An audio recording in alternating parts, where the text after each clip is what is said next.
Welcome to Truth Transistor Radio.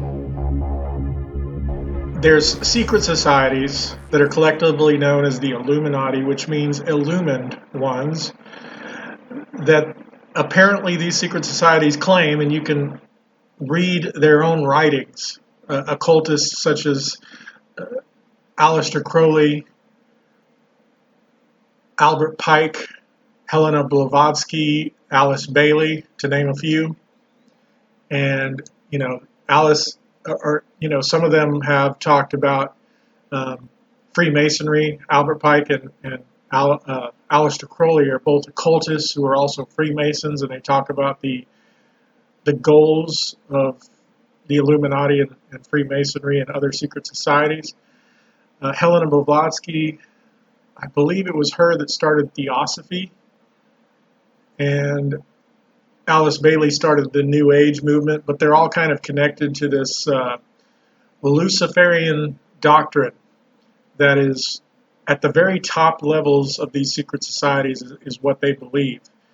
And it's based upon the Garden of Eden, that according to their beliefs, that Jehovah was an evil and vindictive God, and man was held prisoner in the Garden of Eden until Lucifer, through his agent the serpent, wanted to free mankind with intellect so that we too might become as gods.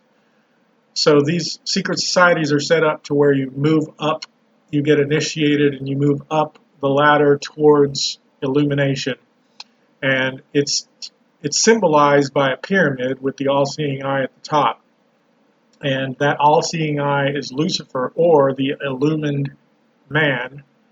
And the number of the illumined man, according to the mystery schools, the number of the illumined man is 666. So, this is all fascinating to me. And as far as their claims that it goes all the way back to Nimrod, that the Egyptians were teaching the same thing, I don't know how accurate that is, but I do know that the current secret societies go back to the 1700s. That's what we have definite evidence for. And I think that a lot of their claims, as I mentioned before, about that what the Zeitgeist documentary was saying, is actually what the Illuminati believes, that the Bible is just a perversion of the mystery religion that was based on, it's symbolized by the sun. The sun represents light or knowledge. And so they would say that Jesus was crucified, like the sun is crucified and then raises each morning, or that in the winter solstice is at its lowest point for 3 days before it starts to, the days get longer again, which is actually December 22nd through December 25th. And so they believe that that the Bible is just based on those things. So everything Zeitgeist was saying, and it was presenting itself as a conspiracy kind of documentary, is actually what they believe. So I believe that Zeitgeist and Jordan Maxwell, either they were deceived themselves or they were purposefully deceiving others. And I don't know what the truth is. In fact, I would say they're all deceived. I would say that even those at the top of the Illuminati are deceived. They believe what they're saying. I don't think that, now they keep it a secret. They consider most of us in the masses to be sheep, to be herded, to be slaves for them. And so that's what they think of us. And they think that the hidden knowledge, the mysteries, are only for those that are worthy to receive it.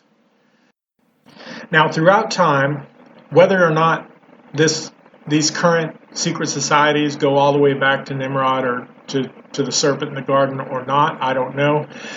But I believe throughout time, Satan, the serpent, Lucifer, has continually tried to deceive mankind. And he will actually infiltrate. He presents himself as an angel of light, and he will come into God's people and pervert the truth. And, you kind of see this in when the Israelites came out of Egypt and they built a golden calf to worship, and they probably took some of the pagan Egyptian religion with them. And Moses, of course, this was not of God. This was, they had been influenced by Egyptian paganism. And Moses, who had a relationship with God, was trying to give them the truth and saying, don't worship any other God except for the true God, the creator of the universe. We'll get into some more of these kind of apostasies throughout history, but I'll just list a few of them for you. One of them is Kabbalah, which I believe it's Jewish mysticism based on Babylonian mysticism. And I believe it started when Israel was in captivity in Babylon. And it's got what they call the oral Torah, and I forget the word they use for that. Is that the Talmud, I think? But yeah, one of them is the oral Torah.